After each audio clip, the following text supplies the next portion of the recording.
Are Wrestling. Olympic hero Kurt Angle, and you're listening to the We Are Wrestling Podcast. We Are Wrestling Podcast.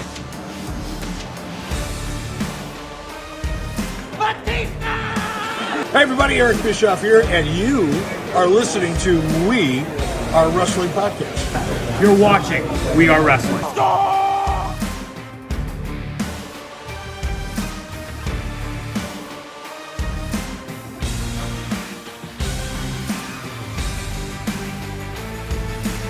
I'm the host with the most. You are by far the least intelligent. Stay tuned, listen to the podcast. Best One Donnie might teach you a thing or two.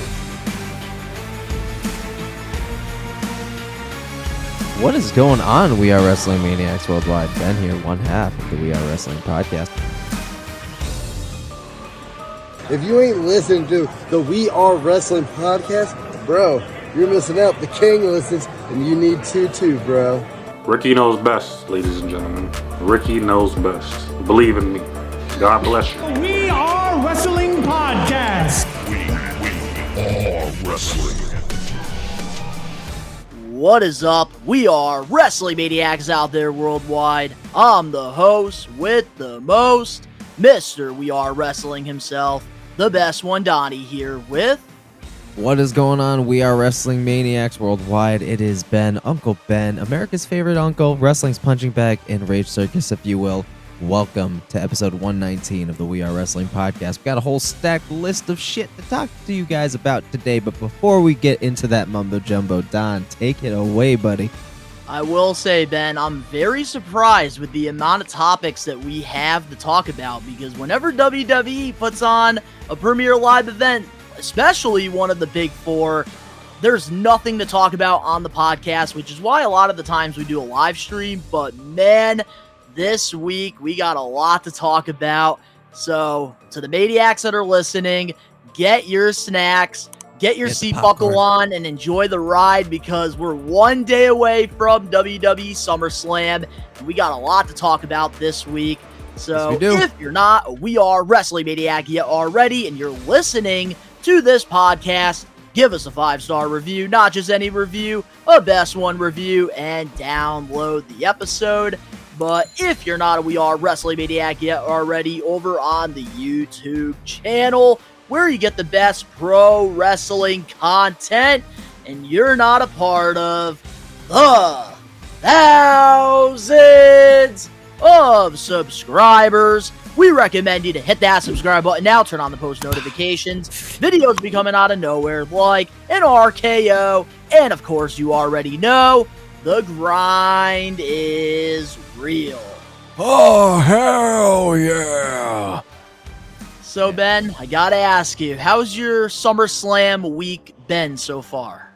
Like a fucking roller coaster wrung out in a desert dry sun, getting fucked by a cactus. But it's been pretty good. Can't really complain. I mean, it's not really, I wouldn't really say it was a horrible week, but again, a fucking roller coaster of a week, man. My God. But you know what? We survived. Fuck it. We ball. And SummerSlam is one day away. So, I mean, come on. We're going to turn that frown right upside down and have ourselves a good time, Don.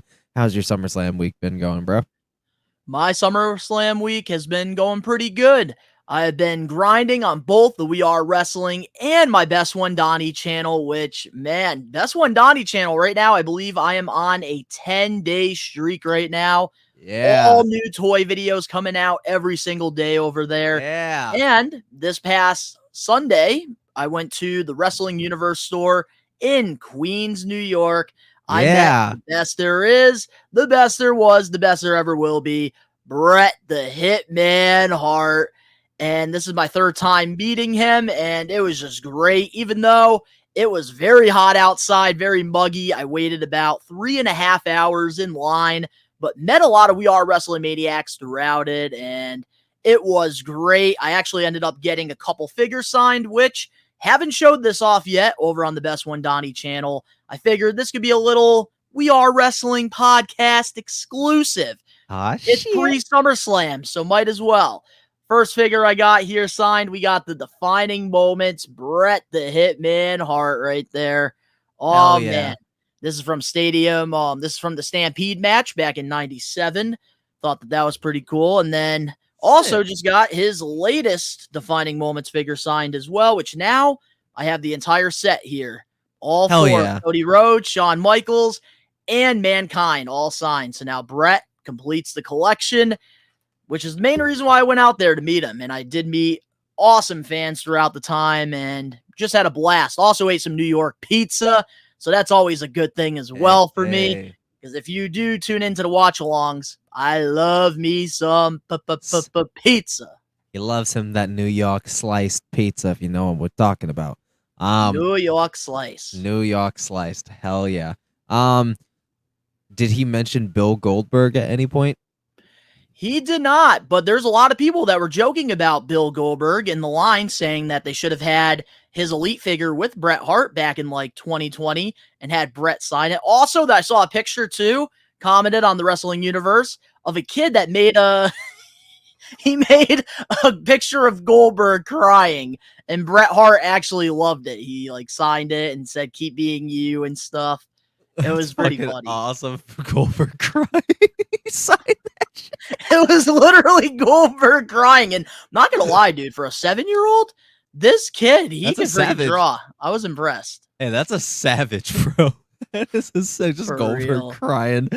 Even the 7-year-old knew understood the assignment. That's what's up, man. I'm glad you guys had a good time out there in New York, getting your pizza and getting your Bret the Hitman hard on, bro. That's awesome. Yes, sir.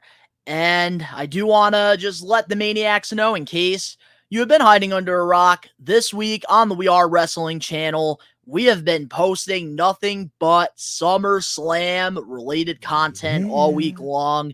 Over on Monday, we had a tier list video where I ranked every Brock Lesnar SummerSlam match, which, man, there's a lot of freaking goats that he wrestled. I know you made a cameo appearance, and Ricky made an appearance as well, which was awesome. And then on Tuesday, we had our normal Monday Night Raw reactions that came out. Very solid show. Great go home. Some things we're going to be talking about this week. Yep. And then on Wednesday, we always like to do this before the PLEs. We had our SummerSlam predictions. And man, I think this is one of the best predictions that we've done so far. So much things that are going to happen. And we talked about all of it, especially things going from SummerSlam to Survivor Series. So if you guys love fantasy booking, highly recommend checking out those predictions. And then on Thursday, we had a surprise video, and not going to lie to you guys, like, as the producer here for We Are Wrestling and the host with the most, I didn't think I was going to get this done in time, because this video has been in production since WrestleMania weekend. And we did a WWE guess, the theme song. And this was probably, this is one of my favorite We Are Wrestling videos that we have on the channel right now. It was such an enjoyable video to watch because it was just so different compared to what we usually do on this channel. It was just genuinely a treat, and it was like all of that humor was like legit. That was so fun. That's something I kind of want to like pull out of the pocket every so often and like do like different kind of shit like that, because I would like to do like a round two of guess that theme song. 100% would love to do a round two. Dude, that was so much fun doing that. And I think if you guys really are enjoying it, we'll definitely do more, because we do like to meet up a lot during the big pay-per-views and PLEs. So we'll definitely do more stuff if you guys like that kind of content. Definitely recommend checking it out, because it is something different. It is pretty funny. You can really get a fun inside look at Ben, Cam, and Ricky Knows Best. And I even had a blast too. At one point, I even freaking started dancing to Eugene's song. Fucking what a time. No, but here's the thing that was funny about all that. 10 seconds after I got done doing that, our buddy Mark the Shark shows up. That was the funniest part. You missed that. I'm sitting there just making a fool out of myself, just dancing to Eugene, and then next thing you know, you hear the knock. Imagine if it was the police. Like, what y'all doing in here? Oh, we're vibing the Eugene. We're marking out. We set the place on fire from the heat. Sorry. So also too, before we get into our power of the poll, This Saturday, we will be live for WWE SummerSlam. So tomorrow night, if you're looking for somebody to watch the biggest blockbuster of the summer with, highly recommend checking out our stream because it's going to be better than any other stream you're thinking about watching, pal. So you already know we got it. We already know we got it in the bag when it comes to these streams, these watch. We got in the bag, fella. And I can't wait. So now let's get into the power of the poll. And last week we asked you guys about which woman wrestler is the best out of the 4 horsewomen, and you guys picked Becky Lynch. But this week it's SummerSlam week, so we had to ask you guys something SummerSlam related, and we want to know, what SummerSlam logo do you like the best? And we have the goats. We have the late 80s, early 90s. We have the 2000s. We have the 2010s, and we have the 2020s. So, Ben, you want to hit that little drum roll for me? Why? Absolutely.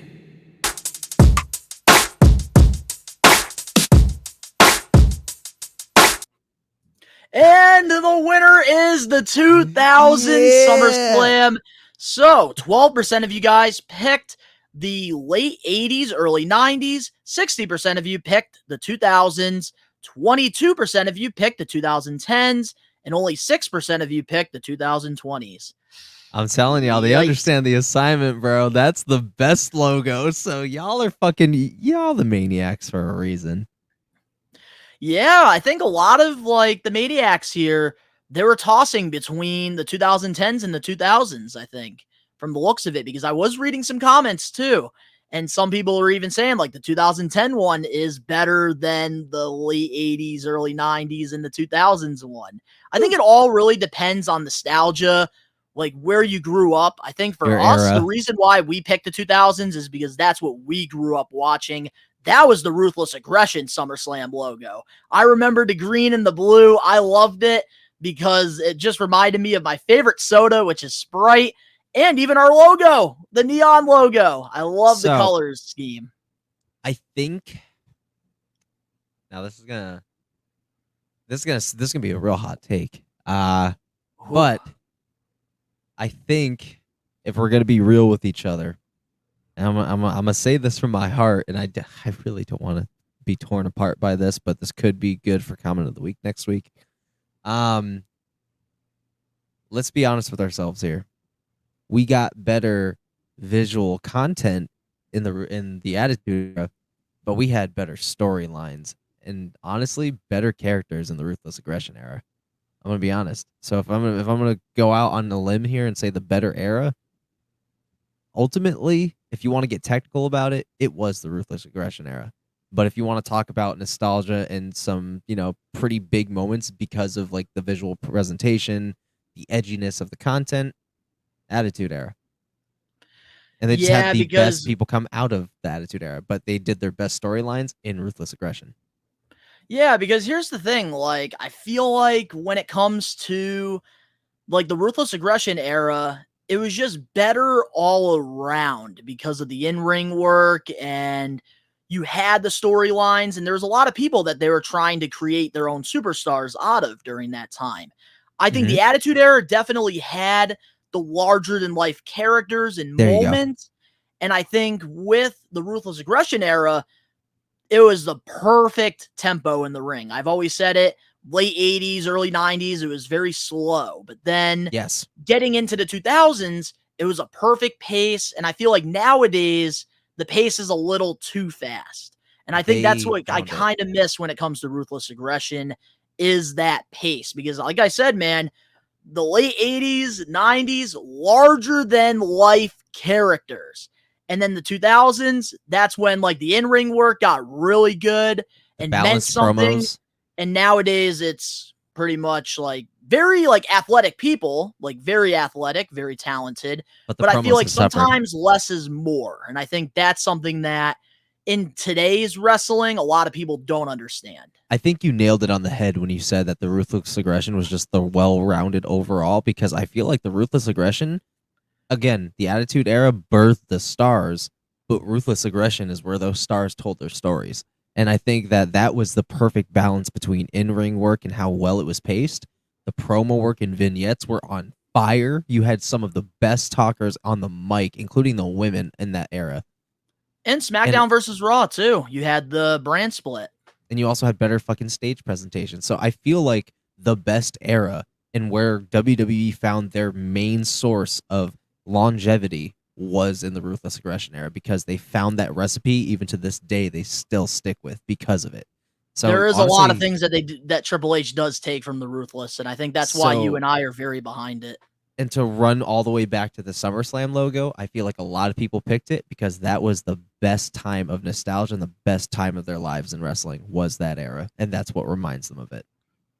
Absolutely, and I think the last thing I'm going to say about all of this, too, is I think for us, the reason why we feel that way towards Ruthless a little bit more than Attitude Era is because that's what we grew up on.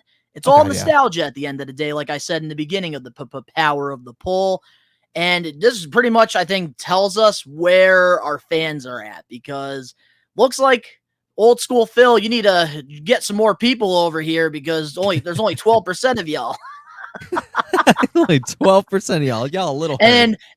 But here's the one person that I'm gonna critique here. All right, I'm gonna take. I need to take the stage here for this one, and that is Cam Van Dam, Creepy Cam.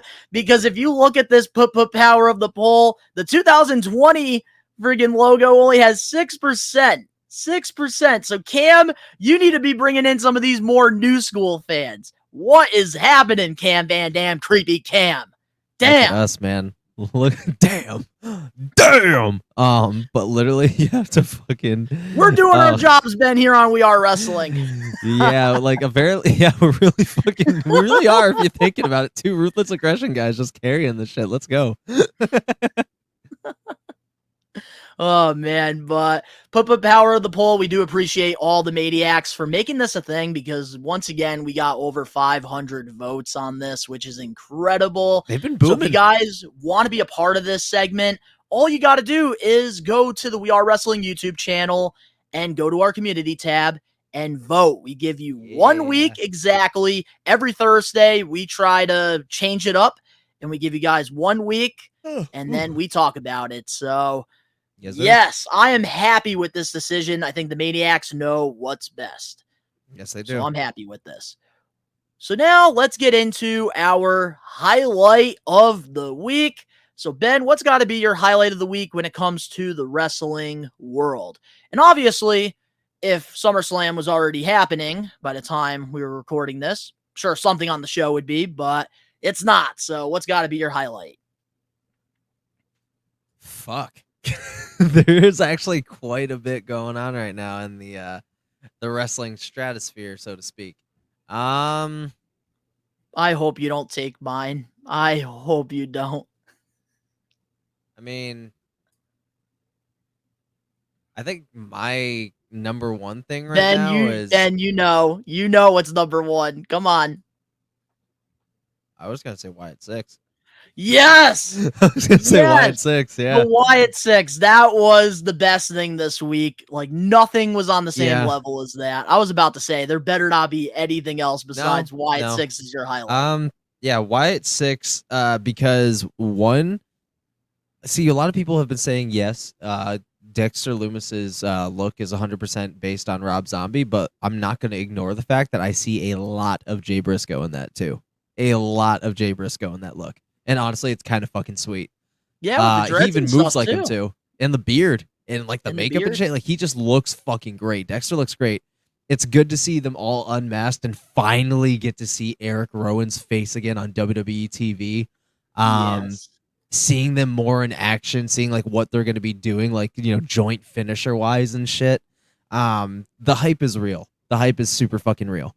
And then even seeing Howdy at the end, and then Gable just fucking off to the side of the ring and just watching Howdy sit there and just laughing his ass off, bro. And then I love the fact that like he went to like Adam Pearce and he pretty much was like, I know who's under Wyatt 6. And then Adam Pearce goes, yeah, Dexter, Joe Gacy, they're all under WWE contracts. Yeah, Dexter, Joe Gacy, all under WWE contracts. I loved it. Dude, the Wyatt Six, I'm so happy with the direction that this is going in because I had so much nerves. Like, I thought that this was going to end up being like Retribution, and it's not the case. Nope. I think if Retribution, like, they took the mask off, like they're doing here with Wyatt Six, and kind of had that, like, balance Fourth wall between break, yeah. the larger-than-life characters and, like, reality, The human it side would of have things. worked. Mhm. But I think in this case, with the new Wyatt Six, I love that it's a perfect mix of larger-than-life characters and pretty much reality. They have a purpose, and man, they're killing it, and I'm so happy that they're doing this. Can we mention and give some flowers to two of the members of Wyatt Six that have had actual like build-ups to their characters in these roles? I want to shout out Nikki Cross and I want to shout out Joe Gacy. Because people act like I don't watch NXT. Like I've said, I really don't watch NXT, but I do watch segments and I do keep my eyes on my favorite. It's the same people. thing as me. It's certain characters you pay attention Joe to. Gacy has been somebody I've been paying attention to for over, I want to say the good part of 2 years, but to be like fair, I'll say a year and a half. And seeing that dude's like just progressive downward spiral from Schism great. to him just doing weird shit, like showing up dressed up on commentary, him fucking, coming out at weird times in straitjackets, like him just losing like every like ounce of like just basically his mind until he basically again disintegrated away for a number of weeks and reemerged with this new family.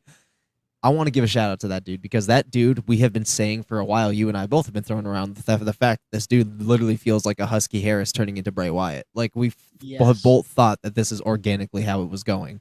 So and for to be him honest to play with Husky's you, Pig, with all beautiful. the comparisons that he's gotten throughout his career saying, oh, this is a Bray Wyatt ripoff, this and that, you might as well throw him in the faction.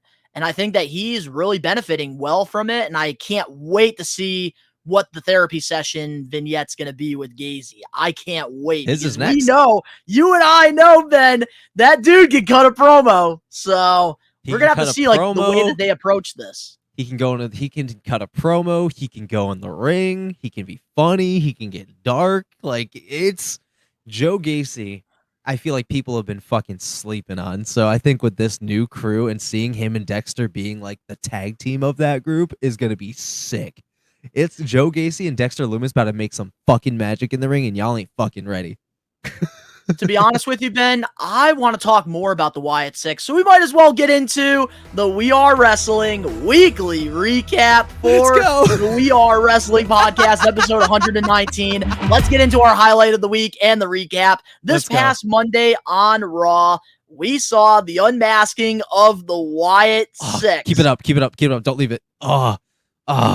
Just look at Dexter, bro. Look how good this fucking dude looks. Like, we even got the torn up fucking Hawaiian shirt underneath the vest. We got, if you look at Eric Rowan's suit, that is 100,000% the Bludgeon Brothers fucking suit that he used to wear. That is amazing, bro. And the small detail on Joe Gacy that ain't nobody recognizing right now. You remember back in FCW, Bray Wyatt and they used to go with a when he was with Eli Cottonwood, right? No, I'm talking about when he was part of the Rotundas and he used to wear the cutoff fucking flannels and shit. Yeah, Joe Gacy's wearing one right now. Oh, yep. Joe Gacy is wearing one right now. They're all wearing remnants of Bray Wyatt. All of them. Beautiful. All of them. It's storytelling, bro. It's storytelling. Art. It's art. We need to get a whole museum for Wyndham Rotunda at this point with all just, man, this is incredible. Because a lot of this stuff that we're getting right now with the Wyatt Six, Bray Wyatt had these plans during his run with WWE, but unfortunately, he tragically passed from what happened. Like, I feel like a lot of the stuff that we're getting with the Wyatt Six, a lot of it was Bray Wyatt's, like, creation, his idea. And I think the fact that WWE is giving his brother Taylor full creative here for this, I think for the first time ever, we're really getting to see Bray Wyatt's vision. Yeah. Because nobody can tell, because that's the thing we critiqued a little bit here on the podcast. Because Bray Wyatt is so creative that a lot of the times when somebody is so creative like that, it's very hard for creative writers and other people to pretty much get that vision that he has in his head. But having his brother doing this, because nobody knows you more than your brother, man, we're getting great storytelling here, and I can't wait to see what's going to happen on Monday Night Raw, even though it should be SummerSlam. It's wild, too, to think, too, because to root back to Joe Gacy's getup real quick, I just want to also mention that it's also a nod off to Luke Harper, too, because that's also the same flannel he used to wear. He did Luke wear Harper the as well. cut-up flannel during that time with the Wyatt family. Because we both know that had Luke Harper still been around, had made it back to WWE somehow, he would be in that role. You already know he would be. So 100%. It's good to see his vision come to life, get to see a more grounded version of it, because obviously, as we both know, the characters looked very different in Bray's vision. But, however, for working on screen, for his brother to be doing this whole, like, almost like, again, another Wyatt family, per se, even Bo is just radiating his brother all over it. Every time he has Uncle Howdy's mask on, all I think about is Bray. He is Like, definitely that's not the same literally- dude 10 years ago doing believe. No, this dude is making people He has believe. evolved. Like, he's making people believe, not believe. Believe. Like, yeah, dude, this dude is about to unlock his main character arc, and he's about to go on a crazy story. And honestly, I do want to give my flowers to the Creed brothers and Chad Gable for being there Oh, they're for killing it supporting right now, act. too. Like, they are gonna Chad Gable to set Bo up with fucking Chad Gable, who is a workhorse, a Kurt Angle level workhorse in WWE, is like one of the greatest moves they could have made. And honestly, that selling dude, of I'm that so Sister stoked. Abigail last week. Whew! He Mwah! went head first Mwah! headstand for that shit and then Chef's dropped, kiss. bro. Fucking dude is like, don't sleep on Gable, y'all. Dude is literally on the path to greatness right now. He is going to get a mighty push after this. Mark my words.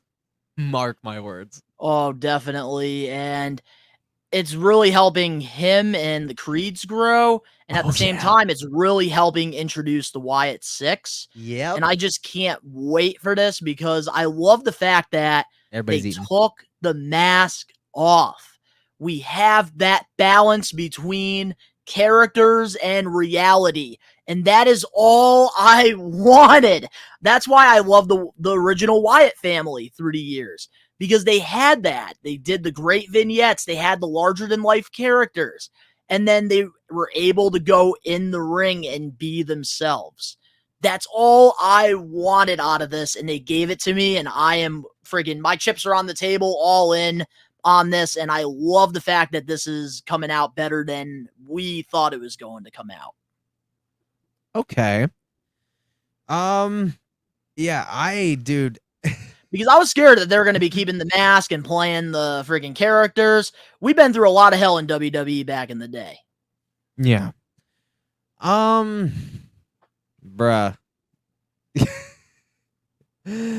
I'm just so excited ultimately that not only is this group like showing such promise, but we're also going to be seeing screen time from people we haven't seen in at this point years. Like, we're going to be seeing people get screen time. We're going to be seeing different people competing. We're going to have stacked fucking cards every week, every PLE, dude. I'm stoked for singles matches with these motherfuckers. Like, dude, we haven't even seen anything Uncle Howdy yet other than a Sister Abigail, and that was hype enough to fucking go viral, bro. Like, Dude, sometimes it's the little things. we're in for a treat with this stable, man, and we've barely scratched the surface. Bray is probably smiling fucking ear to ear right now, and I wish a million times over he was here. Especially Bo's laugh, too. Dude. Man, Bray's with them in spirit, man. Definitely through all this. Even You the can just way feel it.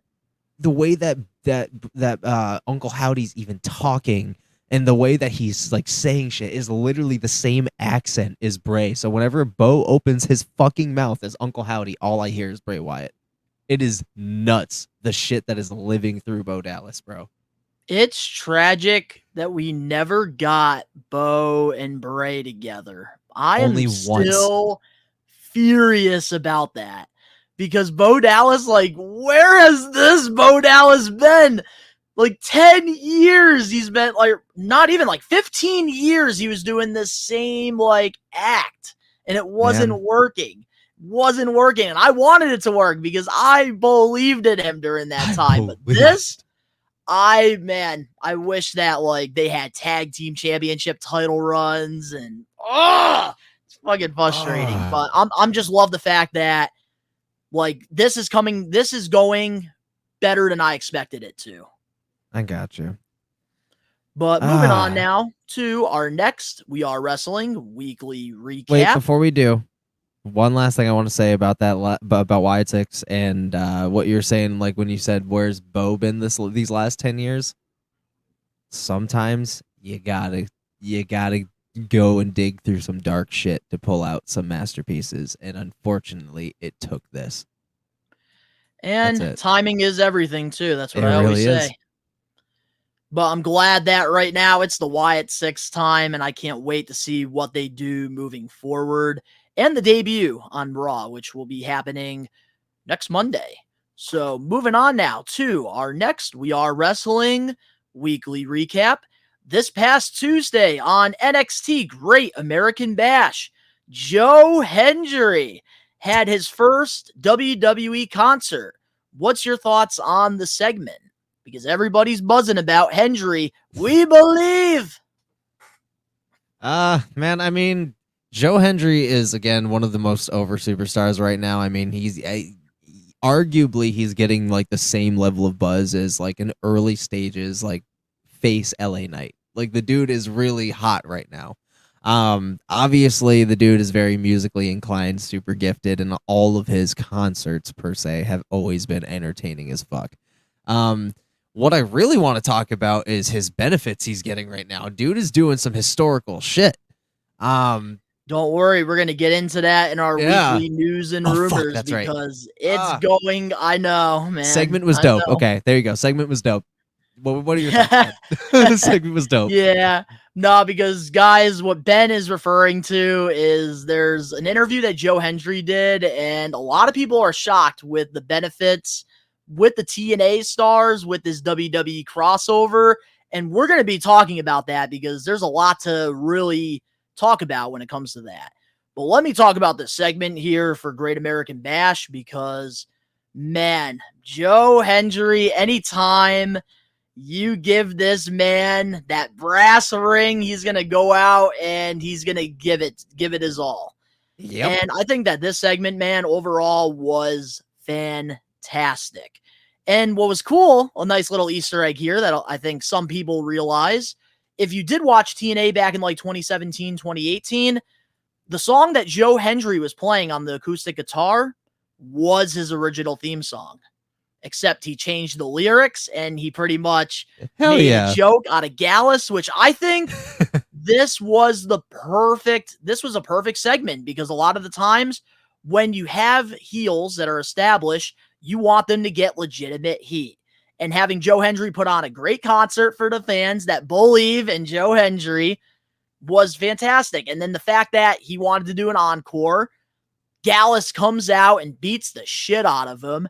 They get a massive boo in that entire arena there, which that is great heat. And I think I think Joe Hendry, because of his presence, he made Gallus look great.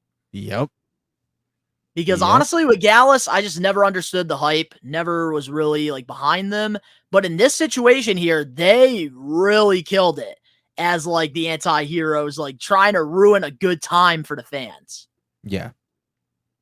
Man, fantastic. And I really hope that Joe Hendry just continues to be on NXT because he's gonna. And like he's getting that WWE bag once his contract is up. He's way too talented. He needs to be on the bigger stage. And I just love like what has happened with his career because he's somebody that I've been following for so many years. So to see him like get this opportunity here and all the buzz, just beyond happy. And I can't wait to meet him. Actually going to be meeting him, I think next weekend. So I'm excited about that. Oh yeah, that's right. Good shit, bro. I also want to put out too. I mean, I wouldn't rule out an eventual NXT title reign. I would not rule that out. I with wouldn't how rule it much out he's either. fucking. And we'll talk about that when it comes to our weekly recap. So Yeah, weekly news and rumors. weekly news But and rumors. moving rather. on now to our last recap, because of course it's SummerSlam week. So a lot of the WWE stuff that we normally would talk about on the recap, we can't, because we talked about all of it in our good old predictions video. So if you guys want to check out our predictions, it's on there. You're not going to get any spoilers here. But our last recap, this past Wednesday on AEW Dynamite, Bryan Danielson is putting his career on the line against Swerve Strickland in a career versus title match. What's your thoughts on the main event build up so far for AEW All In? So I couldn't tell you that, but I can answer what's up on the match and everything itself. Yeah, like how do you feel about the career versus title? I think it's funny because I'm just letting y'all know that we're gonna have a new AEW World Champion because Bryan Danielson just filed for the trademark of the Yes chant. So I mean, I think it's cool. I think it's a cool little way to build up and build up the match and talk about his expiring contract, which he did. But does Bryan Danielson ever retire? Ever? No. No. The answer is no. That was a very no. So yeah, no. I no. He is. We're looking at a new world champion, guys. We're looking at a new world champion because what's the point of filing a trademark if you're not going to be around long term? If you're putting your career on the line, you're done. Especially if you're going to lose that match. It is a career versus title match. He's going to win the title match, bro. Like, so here's how I feel about it as a casual AEW viewer that does watch Dynamite almost every week. So when it comes to Bryan Danielson and Swerve, I think that this is a great way to make things unpredictable. Yes, the trademark came out with the whole yes thing, which Danielson could have done because maybe after his AEW run, he does go back to WWE as like on a Legends deal or something. And maybe continues to stay with AEW and do things part-time as well, just not being under a contract. So that's also a possibility that could happen. Plus, Bryan Danielson has been teasing retirement all year round, saying that this is going to be the last like full-time run in his entire career. So for him to have a career versus title match, it does make things unpredictable because the last couple of months, Danielson has been going on these podcasts and interviews and pretty much saying that, hey, this is going to be my last full-time run. I'm still going to wrestle part-time. So the thing that makes it interesting is that Bryan Danielson has basically been playing both sides. So to have this a career versus title match, I think it really does make things very unpredictable because even Danielson said throughout his AEW run, he doesn't want the AEW World Championship. His goal is just to put on classic matches and pretty much have the saying that he can be the one to hang up his own boots at his time. So this, I think, makes it very unpredictable. And honestly, adding the stipulation makes me more excited because going into All In, I wanted it to be Hangman Adam Page versus Swerve because of the rivalry that they've had. It didn't make sense for Bryan Danielson versus Swerve. But now bringing in his career, which has been pretty much like the thing everybody's talking about, I think this is a great decision here. And I think it makes the match even more interesting. The stakes are high. Yes, the fuck they is. Yes, the fuck they is. And it's going to be really interesting to see how it goes. Oh, excuse me. And that's the only reason, Ben, I bring up the whole yes trademark, because a lot of WWE people now that are going to WWE, they're trademarking their own stuff, and then WWE will go and trademark. But the thing is, when Danielson, if he does leave WWE, he'll be able to take it. He'll be able to take his yes chant wherever he goes. Oh, so anything can happen, man. Fuck, I didn't even think about that. Okay, yeah, you're right. You're right.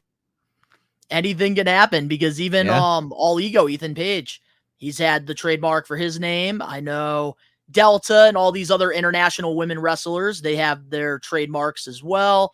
Yeah. Same thing with Jacob Fatu, Tamatanga, all them guys. Yeah, Simone so World, it's going to be really interesting to see what happens. But honestly, kind of excited to see where this goes.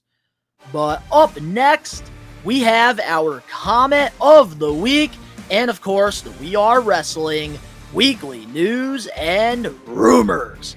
We'll be right back with more We Are Wrestling podcast episode 119. Hello, I'm Elias, and you are listening to the We Are Wrestling podcast. Saturday, November 16th at the South End Community Center in Springfield, Mass. We Are Wrestling is returning to the Wrestling Classic 5.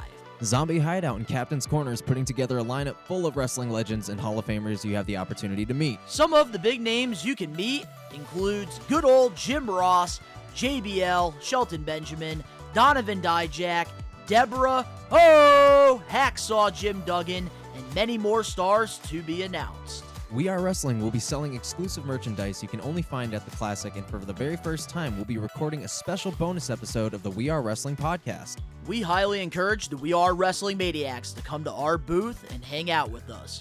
You can interact and meet the best One Donnie, Ben, and Ricky Knows Best. This will be the best wrestling classic yet, and it will all be happening on Saturday, November 16th at the South End Community Center in Springfield, Mass. Get your tickets now at www.zombie-hideout.com.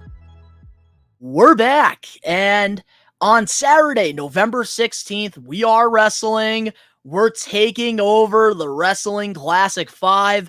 We have a lot of things that are working behind the scenes as well that you guys didn't see in the little teaser now in our little commercials that we like to do.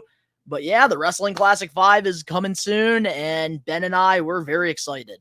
Absolutely, guys. If you're in Western Mass area, be sure to head over to the Wrestling Classic. We got a lot of people there want to miss.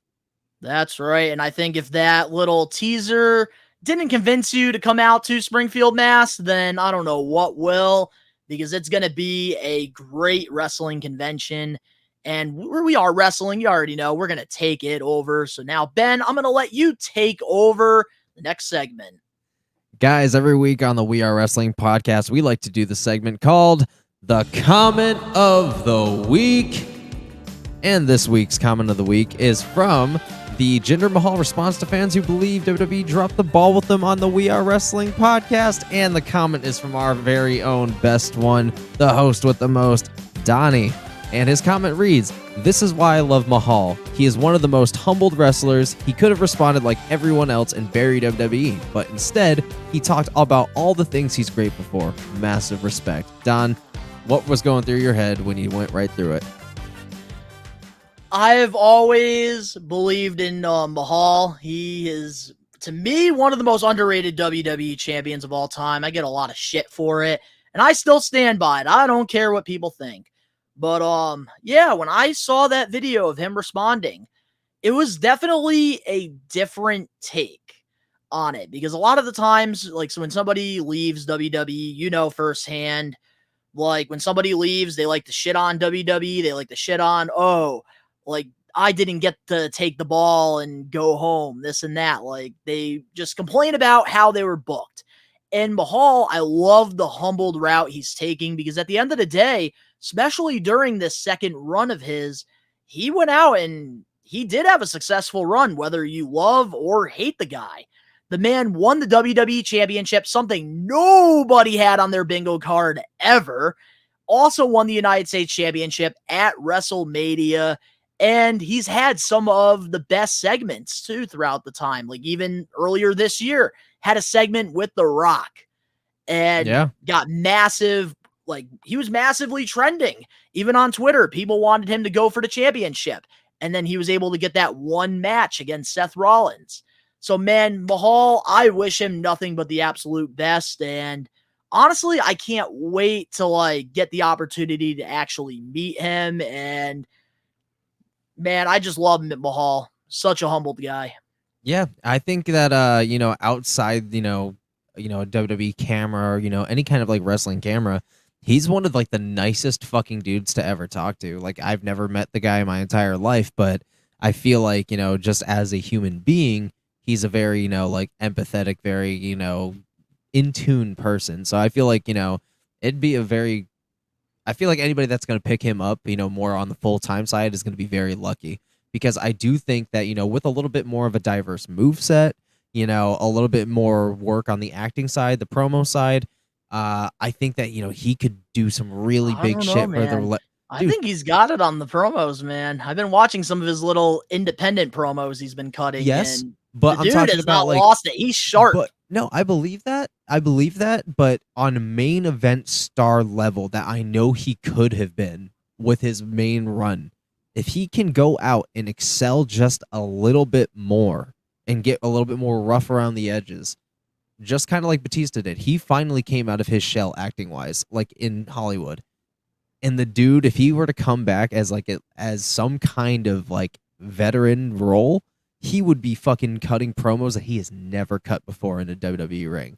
And that would leave me fucking speechless. So if we can just get Mahal just a little bit more rough around the edges and a little bit more confident, I see him at a very big level, man. I see him at a bigger level than he's ever been before. And I think just with a little bit more tuning, we might land on something perfect. And I'm saying that he's not very far off. You see here with Mahal, I think like with WWE, he accomplished everything he wanted to in his own career. I think that he's going to be killing it with the wrestling conventions and independent circuit right now because he already did say like financially he's doing well. He's invested a lot of the money that he made in WWE so that he's able to pretty much do what he wants with his life, which is awesome for anybody to achieve. So congratulations to him on that. But I think that his wrestling career, I could definitely see him doing some stuff with TNA probably, maybe even go to like New Japan or go to like AAA or something, do some stuff like around the world and just continue to just kill it, man, and prove that he's a great wrestler. Yeah, man. I absolutely I do want to agree. share something though from our little group chat with Danny Huckins because Before you do, I just want to continue and just give like my thoughts on him, like going to the independents and like him building himself. I think the independents is a perfect place for him right now. I think that he's it is somebody going that could benefit like Matt Cardona from it. I think that he could maybe not, as over as Matt Cardona because again, he worked years for that shit. But Matt like Cardona I think is a friggin' social media fucking magnet. but I think 100% that he would absolutely build himself on the indies and he's gonna fucking kill it out there. And I think when he does eventually come back, which he will, they always do. Think so. To WWE one day, maybe in a few years, but one day when he eventually comes back to a more full-time scene, I'll say that he's going to be something big, and I'm excited for it. But what were you going to say about Danny? So Danny, when I sent you the thing over in our group chat, Danny did respond, and he did say this. Ready? Yeah. I like what he said, but I'm still very grateful I don't have to see him on TV, LOL. Oh my fucking God. That's what I'm talking about.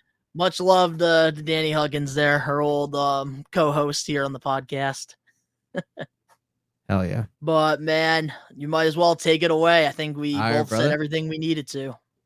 All right, guys. Thank you, Donnie, so much for your comment on this week's comment You're of welcome. the week. And if you want to be like our lucky fucking host with the most over here and get your comment featured right here on the We Are Wrestling Podcast segment, comment of the week, all you got to do is comment on anything across our social medias, YouTube pages, or anywhere that you can really find us and hear the episode and are able to comment down. Just leave a comment. If it's juicy enough, your comment will be the winner of the comment of the week.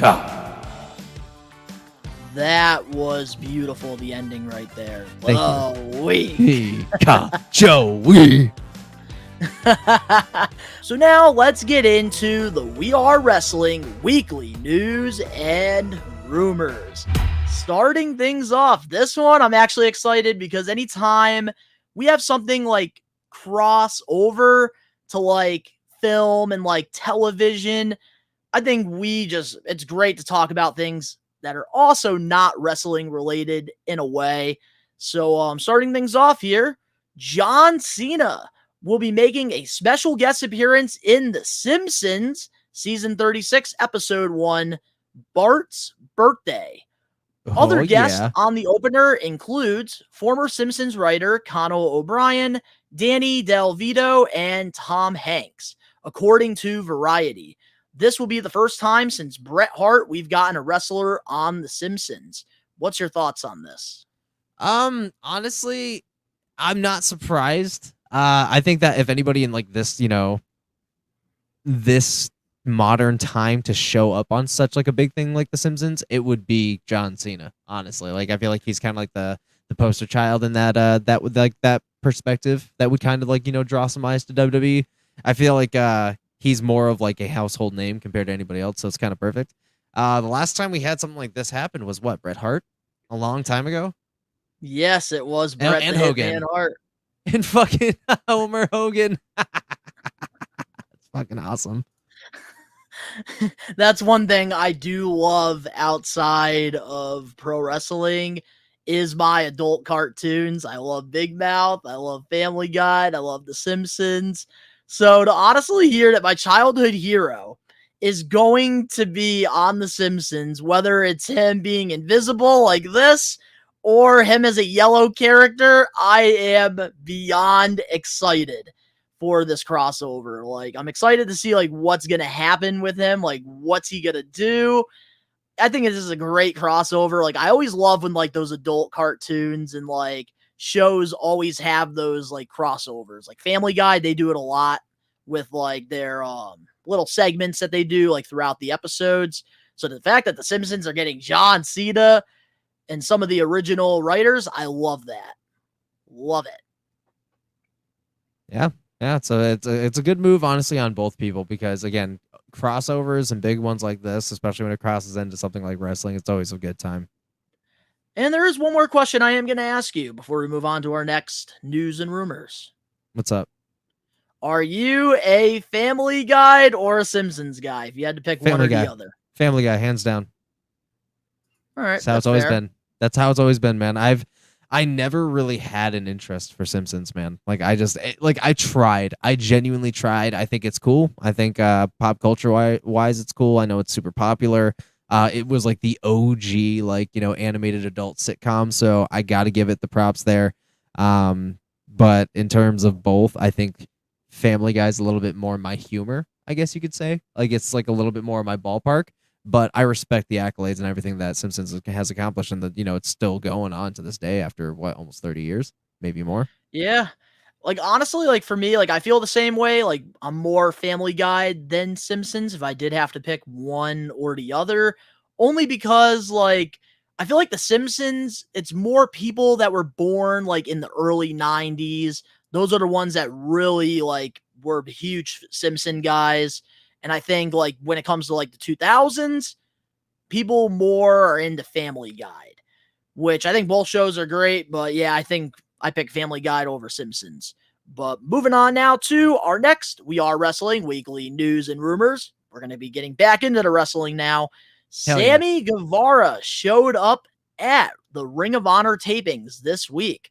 According to the Wrestling Observer newsletter, Brian noted that Guevara's return being in ROH has nothing to do with the CEO, which a lot of people were speculating that they showed him up on Ring of Honor because of the whole thing, the comments that he made when he was younger about Mercedes, which that happened during the whole speaking out movement. Sammy has been ready to go for a little while, and they did have a storyline for Sammy Guevara that would have brought him back to the main roster, but there was an aspect of the storyline that he was not cool with. I think it involved him turning heel, and he didn't want to turn heel, whatever it was. They did have a storyline, and they decided, well, he doesn't want to do that aspect of the storyline, and so they ended up coming up with a storyline where he's a babyface in Ring of Honor.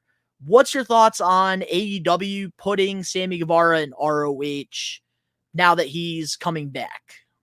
I think it's fucking stupid, honestly. Like, this is what I'm talking about, dude. Like, oh, we want him to be a heel, but he doesn't want to, but we're not willing to, negotiate, even though we've been using the same people over and over for, weeks on end. And this dude that apparently was such a big draw and, has such a big promising future in AEW, we're going to put him on the show that nobody fucking watches because, it's just easier to do it that way. Like, it's remedial at this point. Like, I don't know, man. I as I said, I already am not a fan of Sammy Guevara. But even me, I'm like, what the fuck? Like, what the fuck? Like, this dude is one of the pillars of your fucking day ones on this fucking entire franchise, and you're going to put him on fucking Ring of Honor just because he didn't want to come back as a heel? Does it make sense for him to come back as a heel? Let me ask you that first. To me, it doesn't, because That's what I'm they saying. always are playing fucking patty cake with him. Like Mhm. one week he's a face, another week he's a heel. So I see why Sammy Guevara told creative, like, I don't want to be a heel because I've already flipped back and forth so many times that we're just going to confuse the audience. And You want my real? and I'm going to be completely honest here, right? Because I'm gonna I be saw honest a too, question on Twitter or X, whatever you want to call it in this time and age. And somebody said, who is the nicest wrestler you've ever met? And I've said this here on the show before. Sammy Guevara is, to me, one of the nicest guys I've ever met. And I think that he is just better as a babyface anyways than being a heel. Like, we've already seen the arrogant heels enough already. And I think Sammy Guevara, he's just better off as a face. Yeah. So if you want me to be like as blunt as possible, and like, this might actually come out of left field a little bit, but hey, if you want to save Sammy's career and save him the headache, send him to fucking WWE. Dude's gonna fit in there. Dude's gonna fit in there. I That think it's is time. one. I'm not even gonna lie to you, Ben. That is one person. The I think that would more thrive. time is going by, I could see him jumping ship. I could see it. I think sooner rather than later we might see Sammy. He in is a WWE. Cody guy. He's a Cody. Another point I was gonna make. He is a Cody guy, so it makes Let's sense. just say, I don't think Cody Rhodes would put somebody over in his final AEW match if he didn't see talent. Just want to That's say what that. I'm saying, bro. Because a lot of people That's what I'm forget that saying. Sammy Guevara, he beat Cody Rhodes in that ladder match, and that was the last match that Cody got in AEW. So, I don't know. Sammy Guevara, he could be somebody that does leave, because in AEW, let's talk about it a little bit with his run. Yeah, there's some controversial things that have happened throughout his run, like the accidental chair shot with Matt Hardy and what happened with Jeff during the match with the whole referee miscommunication thing. And then, of course, the Mercedes Moné thing as well, the speaking out movement. There's been a lot of dark clouds in Sammy Guevara's run in AEW, but one thing you can't deny when it comes to his work ethic is he's a great professional wrestler. And he knows how to work at the end of the day. And he's had a solid run in AEW, but the problem is every time he gets up there, they just don't know what to do. And then he gets lost in the shuffle yet again. And like, even like on the AEW reality show that they had for a little bit with like the behind the scenes stuff, I remember there was like 1 week where Sammy was at television for 3 weeks, and like he was just wondering, like, why am I not being used? Like, I had this banger match like a week before, and then I'm not like on the show for 3 weeks. So like, I feel like with Sammy Guevara, like they just don't know what to do with him because he's that talented. Me personally, when it comes to this Ring of Honor thing, I am going to say this. I think this is not a bad idea because this will draw some more eyes to the ROH brand. And I think I want to see what Sammy Guevara can do as a main event guy. So instead of like throwing him right into the pack of wolves, having him like go for the AEW World Championship, which I think eventually he's capable of being a main event guy, I think going to Ring of Honor and doing this babyface run, let's see if Guevara can be that guy. And I think that this will be a great way to like either boost his stock up or eventually go to WWE and have more confidence. I think going to Ring of Honor, he's going to get more TV time and not a lot of exposure, which I think for Sammy, you can agree with me on this one. I don't think he really needs to have the exposure right now with all the negative things that have happened throughout his run. No. So why not throw him on Ring of Honor? I think it doesn't hurt. And I'm not going to lie to you. I was watching that 0 Hour because it was free on YouTube. Yeah. And it actually looked pretty decent. I was very surprised. Fucking sweet. I mean, that's awesome. Especially M&M Collection. They looked great. I just wish that it was being able to be viewed by people, you know? Yes. That's like the only issue I have when it comes to like the Ring of Honor stuff. But Sammy Guevara, I hope that it all works out for him at the end of the day because he is that talented. So hopefully him going to Ring of Honor, it gives him that boost similar to like Jack Perry when he went to New Japan for a little bit. Because now he's a whole nother animal. It's just rough because more people see New Japan more than they see fucking Ring of Honor. And that's where it's rough because it was easier for Jack Perry. It's going to be harder for Sammy, even though he's already established. That is true, but I will say, though, ever since AEW did do that agreement with, I forgot what the hell the arena is. It's like the eSports Arena in like Arlington, Texas. I think the Ring of Honor stuff and Collision stuff has been a lot better than it's been the last couple of years, too. I will say, like, the visuals are a lot better. Like, I've been paying more attention to the highlights at least. Yeah. But you're right though. There's not a lot of eyes on him, but I think that maybe that's good for Sammy. Not good for the Ring of Honor brand, but good for Sammy. But moving on now to our next weekly news and rumors.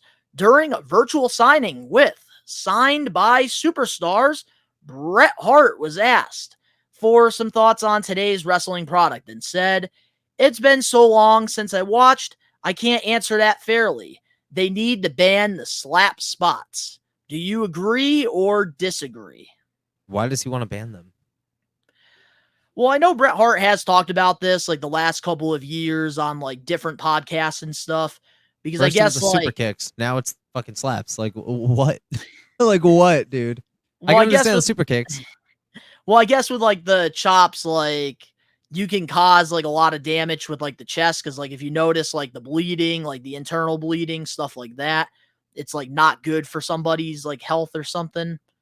Yeah. He's talked about it a lot of the times. I don't have the exact words that he said, but I know this is something that he hasn't said this isn't the first time he said this. Yeah. No, I get it. And I understand that he's like a big advocate of safety because of Bill Goldberg, you know? Yeah, his best friend in the whole fucking world. But honestly, I mean, I can understand for health reasons, you know, like a longevity of one's career. I can understand those things, but it just sucks that it's coming from Bret Hart, who has obviously become a very big advocate of safety lately in the ring. So, I mean, I get it. I think it comes from like a good place. It does come from a good place. I think for health reasons, yeah, I'll. But I feel like it's got to be the Superstars call. It does. I could understand the super kick though. At one point, that used to be like, you know, done. Sweet chin music, done. Unprotected chair shots too. Yep. Now it's like fucking. You can get a super kick and kick out at one or not even one. You know, so I'm like, dude, that shit's gone. That magic is gone. So I can understand wanting to ban the like unnecessary chops. I can understand that, I guess. Yeah, so like I kind of get it from Bret Hart's perspective because he is looking at the safety. Because like in this sport, I know there are some that are like advocates for the safety of the superstars and stuff because they don't want them to go through what they had to go through during the time, especially like drugs and alcohol abuse. But I think that like at the end of the day, especially like when it comes to like a super kick or a chop, I think at the end of the day, like it's got to be between both parties that are going against each other in the ring. Like, let's say Gunther, he's going against Sheamus, for example, which is exactly in this graphic here. Yep. Like, if Sheamus is okay with getting a chop, I think that, like, it shouldn't be a big deal. And I think, like, if you don't want to get chopped like that, then don't fight Gunther. Yeah, no, Gunther fucking just like it's like a car accident. It's a part of his character. It's a part of his character too, which is why people are into the whole chopping thing.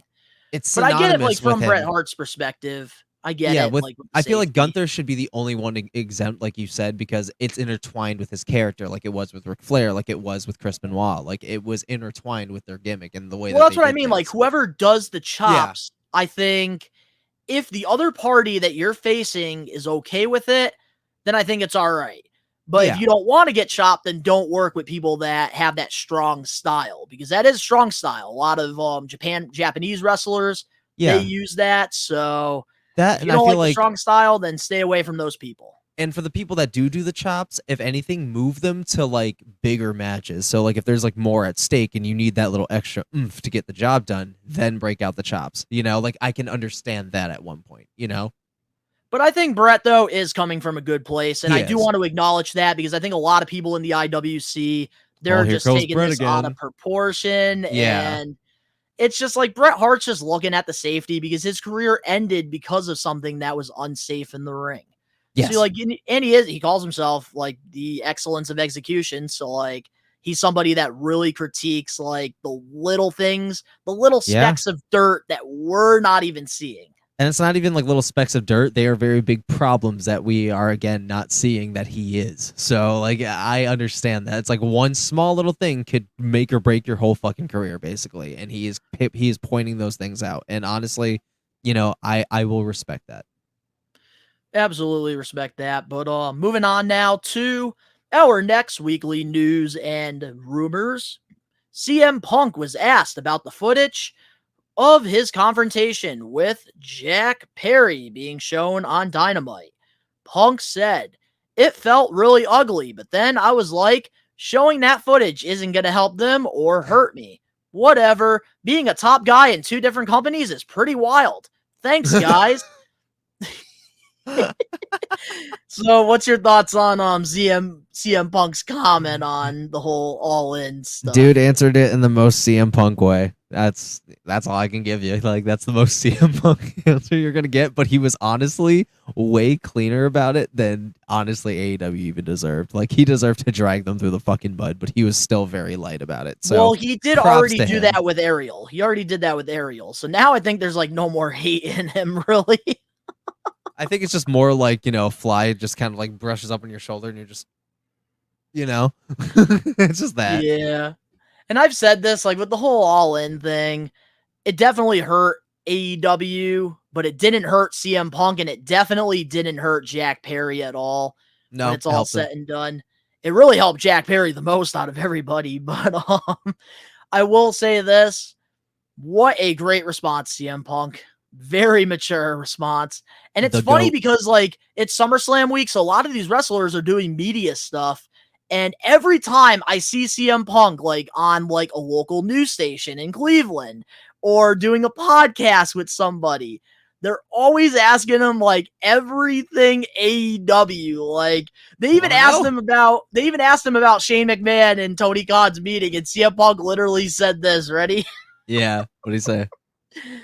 CM Punk said, "I don't care for Tony Khan and Shane. I don't want to answer the question. Cool." I don't care. I don't Honestly, care. I don't blame him for that shit. Me either. Like, come on. Like, the AEW stuff, literally, we're in August right now. It's already been a year. Let's get over it. CM Punk, he already said he wants to be in WWE for life, and I think this past, like, year so far, CM Punk has proved that he wasn't the problem here. No, he never was. But I honestly got humbly corrected by that because I thought for a while he was, and I was one of those people. So honestly, I will take that humble help. And I always say too, like a lot of it is the wrestling media because the IWC is so fucking toxic that it's just very difficult to like, because if like, let's say the IWC is like trying to paint somebody as something, a lot of people are just going to see that and they're not going to really look into like the good. And a lot of the times, like CM Punk, he was painted as the villain.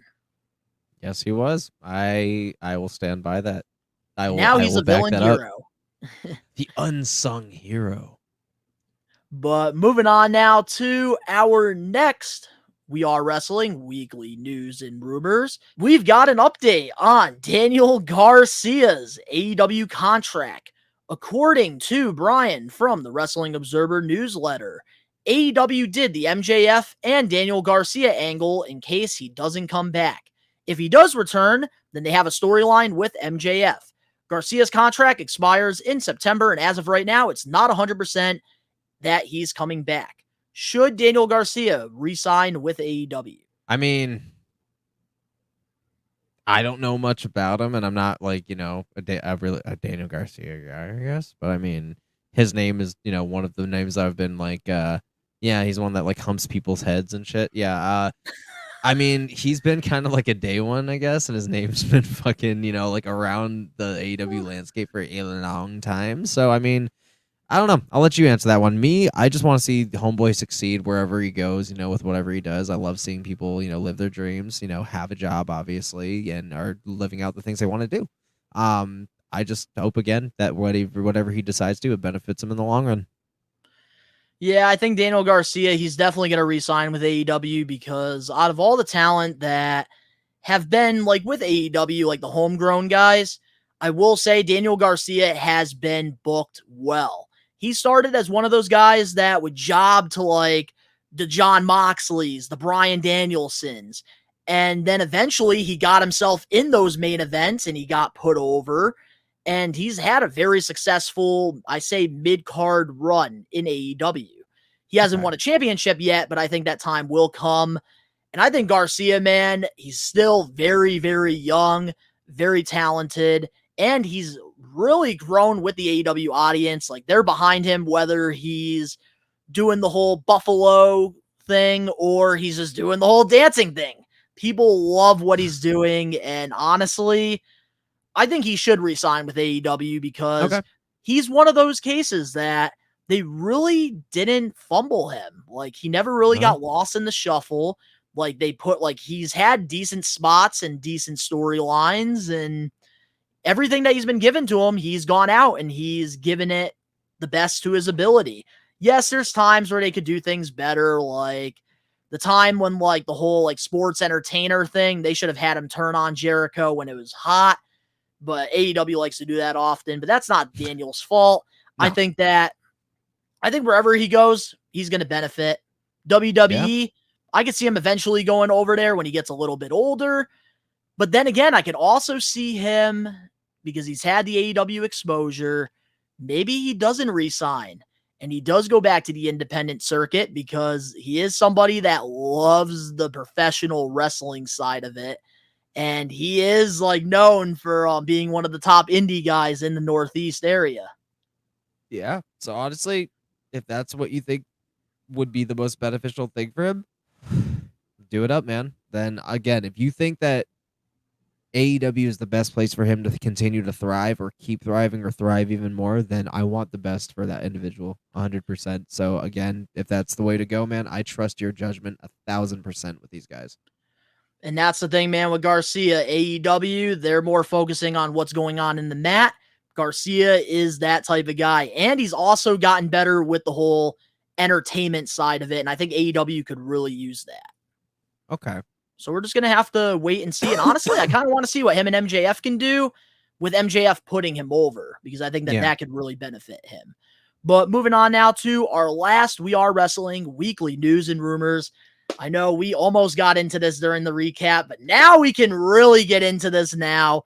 Joe Hendry shared some interesting information about this TNA/WWE partnership. During an interview with the Wrestling Mat, Hendry said, "We're in a situation where TNA Wrestling have worked it out with WWE where I can appear on TNA Wrestling as a contracted talent. I can appear on NXT. I can train at the Performance Center full-time and do indies and do signings." What's your thoughts on Joe Hendry probably right now being in probably the best position anybody can be as an independent contractor? Joe Hendry is literally out here making wrestling history right now. I have never heard in my entire life of a TNA contracted superstar who is also allowed to make money and do things on the indies while also being in conjunction with legitimate WWE doing big viral moments on their shows literally whenever they want him, and at full capacity can train at the Performance Center by a lot of these legends, and he's making dual fucking paychecks right now. Fat ones. The dude is living the dream right now. I believe in Joe Hendry. I 100% believe in Joe Hendry. This is fucking wild. And honestly, it's well deserved. If anybody deserves the spot right now with the workhorse ethic, the Riz, everything, he is literally wrestling history. He himself is wrestling history. No other superstar in any promotion, doesn't matter how big they are. Hulk Hogan hasn't even fucking done this shit. This is nuts. So yeah, dude, big. And I'm excited. I would be flabbergasted to see how much he made for his first 2 full-time checks from both of these gigs. I'd be remiss to see how much he made. So here's one thing I'm going to say. I believe that TNA might be the top destination for all of these free agents right now, because think about it, Ben. Think about it. Joe Hendry now, all right? He is working with TNA. He's under contract with them. He's making decent money over there. But now he's doing stuff in NXT, which if he's doing stuff over in WWE, he's got to get paid. So he's getting some NXT money. Then he also has access to the Performance Center. So the best freaking state-of-the-art freaking professional wrestling facility. He can go there anytime and train, which is something that everybody wants to do because it's probably the best place that you could train. They have the best stuff, just like Cobra Kai and Karate Kid. But also, too, he gets to do the independents. So that means he gets to meet fans at his table, which means more money. Yep. And even better, he gets to do signings as well, which a lot of WWE people can't do. And that means he's getting even more money! Yeah, dude. He's fucking... I love this for Joe Hendry. Yeah, dude. And he also gets to have a Pro Wrestling Tees website, too. Something WWE talent can't do, and that's more money! That's what I'm saying, dude. Is virtual signings. Do you understand how excited this dude must be to go to sleep every night and wake up just to see how much more money he made the next day? Like, this dude is fucking making guap in his fucking sleep. From the time that shit hits the toilet bowl, he's made at least 10 grand. Like, dude is killing it. Also, too, let's not forget either with Joe Hendry. Dude, pull yourself together. I'm trying to. This is great because honestly, back in the day, we had the $1 Million Man. He was the Monopoly guy. Now, Joe Hendry is the Monopoly guy. He is about to be owning property after property, and this is like the best position you get to be in. And Joe Hendry, man, the fact that he can do everything that right now, I bet you Matt Cardona would love to be in Joe Hendry's position right now. I think he might be in a better position than Matt Cardona, and he doesn't even have to fucking bleed once. Okay, but what's the two things that Matt always says, Ben? He says two things. Ready? Number one, cash. Joe Hendry, he's getting a lot of cash right now. Number two, creative freedom. And Joe Hendry has a lot of creative freedom right now. And he's going viral, and he can pretty much do whatever he wants. This is the position I think any professional wrestler that is an independent contractor, they want to be in Joe Hendry's position right now. You want to know something nuts, too? Hold on. Him, Zachary Wentz, Jordan Grace, they are right now sitting on a yacht with some green grapes, sipping some wine, because they are living the life right now. Yeah, bro, I'm telling you this right now. Joe Hendry is like literally doing what Matt Cardona did, but he's doing it off the indies, and that's wild. That is wild, bro. And with WWE. He can do stuff in the indies. He can do stuff in TNA. He can also do stuff in the WWE. Joe Hendry is literally the definition of I do whatever the fuck I want.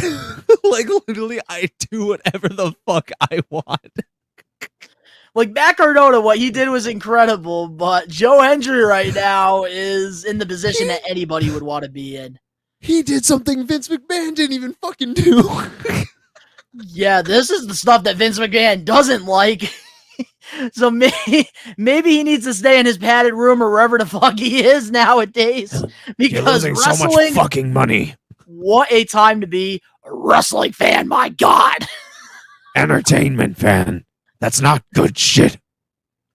Yeah, because it's not, Joe Hendry's not a WWE guy technically, but he can go to WWE. I love it. I love it, dude. I love it. Joe Hendry absolutely deserves nothing but the best. This is fantastic. I believe in Joe Hendry. Yeah. Yeah, you gotta hit with that. Oh man, what a great news and rumors. This Hell is yeah. great. But up next, we have our Getting Put Over segment and the main event topic. And it's all about one person in particular. We'll be right back with more We Are Wrestling Podcast episode 119. And also, don't forget, we'll be live for WWE SummerSlam tomorrow night, so you better be a part of the watch-along. What is up, guys? This is Impact Wrestling superstar Eddie Edwards. I just want to give a shout-out to We Are Wrestling on YouTube. Check it out. Are you looking for wrestling content? Well, We Are Wrestling provides everything pro wrestling. The best One Donnie, Gins and the Load Rager Ben are wrestling marks like you who love this sport. We Are Wrestling has it all when it comes to wrestling content. We have different podcasts, vlogs, reactions, full wrestling matches, live pay-per-view watch-alongs, interviews, predictions, and so much more. Only on We Are Wrestling. What are you waiting for? Subscribe and become a We Are Wrestling Maniac now. We're back, and every week we do this thing called the Getting Put Over segment, where every week Ben and I, we alternate. We pick one past, present, or future professional wrestler, and we put them over. Last week, we got to put over Shawn Michaels, which that was such a great Getting Put Over, one of my all-time favorites. But this week, we're going to be putting over, and it's crazy because this was not planned at all when I picked this. Yeah, it wasn't. We're going to be putting over, here comes the money! Here comes Shane the money! O'Mac. We're going to be putting over Shane McMahon, which, look at that. We got him in a nice little museum. You decked his right ass there. out, bro. You Yes, decked we his shit did. out, bro. And don't worry, to the maniacs that are listening to the We Are Wrestling Podcast episode 119, we will be talking about him and Tony Khan's little meeting, but this is all about Shane McMahon and his career, all the crazy stunts, accomplishments. We're going to be putting him over, and I am just excited about this because he is just that one guy, I feel like, even like non-wrestling fans watch and they go, holy shit. Like, is that real? Yeah. And man, with Shane McMahon, I will go over the accomplishments that he did have throughout his WWE time, because he did win himself some championships. So, here we go. Ricky, we need you back next week so that you can do this. Mm-hmm. So Shane McMahon is a one-time WWE European champion, also a one-time WWE Hardcore champion, and a one-time WWE SmackDown Tag Team champion with The Miz. And he also did win the WWE World Cup in 2018. Okay. Fuck yeah. But a lot of us, we don't think about those championships and accomplishments when it comes to Shane. The first thing we need to talk about is some of our favorite stunts that Shane McMahon pulled throughout his WWE time, because he did a lot of crazy shit. Yep. So where do you want to start, Ben? What's one of your favorites? One of my favorite big moments. There was a match that he had. I think it was in like fucking maybe the 90s, early 2000s. And there was a big high spot with Steve Blackman, I think his name was. Steve Blackman? Yep. SummerSlam 2000. Yep, I know which one you're talking about. Where he got smacked with the kendo stick and then dropped, bro. And it wasn't even like his typical, like, elbow drop that, again, we're going to get into those spots, later on, and down the road in this Getting Put Over segment. But it was just a back spot where he just literally looked like he just dropped, bro. And people erupted, man. Like, that was a scary moment. All of those moments are fucking scary because, again, anything can go wrong, dude. Like, luck is a bitch. So Shane is one of the GOATs for these reasons. And that one has literally echoed in the scales of time to this day, bro. Shane McMahon invented the coffin drop, not Darby Allin. Shane O'Mac. Here comes the money. So one of my favorite crazy spots that Shane did, obviously that candlestick one is up there, but my crazy stunts that Shane had to do, I really like what happened in that segment with Kane back in 2003 on that episode of Raw when Kane had Shane McMahon tied to the ring post, and then he friggin' took the what's those things called? I'm having a brain fart with like the cars, like the batteries. The hood?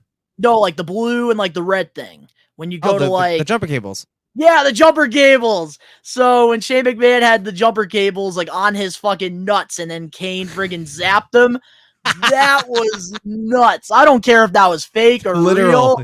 Literal that nuts. hurt my nuts as a little kid. He's like, oh, he shocked his fucking egg carns. Oh, Wait, man, dude. what? He shucked his egg carns, bruh. No. He Shocked his egg carns, bruh. He's after me lucky charms, bruh. Oh my god. I'm sorry. Oh, goodness. No, it's all good. Oh, But yeah. man. But yeah, when the jumper cables thing, I felt that. I felt another stunt and big like moment with fucking Shane O'Mac was definitely King of the Ring 01 versus Kurt Angle when he went through the glass wall. One of my Bodies top left 5 broken. anything goes matches, like easily. Yep. Dude, That match right there. Shane O'Mac and Kurt Angle, that match had no fucking business being as good as it was, and it was a brutal fucking match, man. And that spot literally ran through the fucking warning disclaimers about to not fucking do it at home before every pay-per-view started.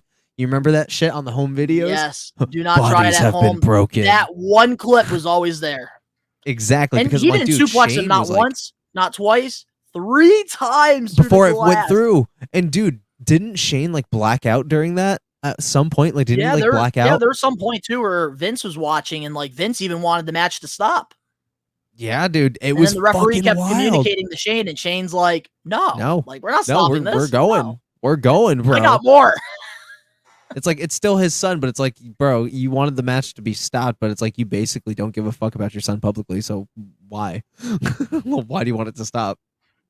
I wonder if he gives a fuck about what we're going to talk about later on. I'm excited to talk about it, buddy.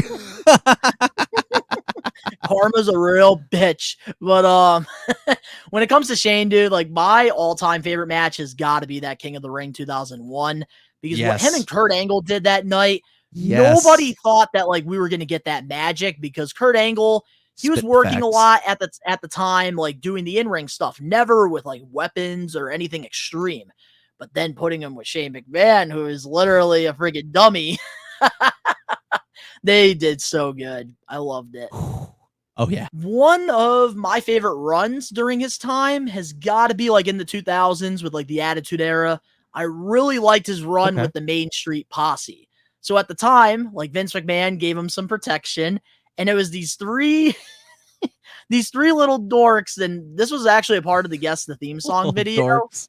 And we tried to do like the Guess the Theme Song, and you and Ricky had no idea who it was. So the Main Street Posse, it was like 3 like dorks that had like their little vest on, and like they were from Greenwich, Connecticut. So they had that. We were clueless. We were clueless, bro. We're like, but they were basically Shane's dummies. So like they would protect Shane at all costs when he was like the European champion and like the hardcore champion. So, like, I really enjoyed that run with the Main Street Posse because it just had some really funny moments during that time.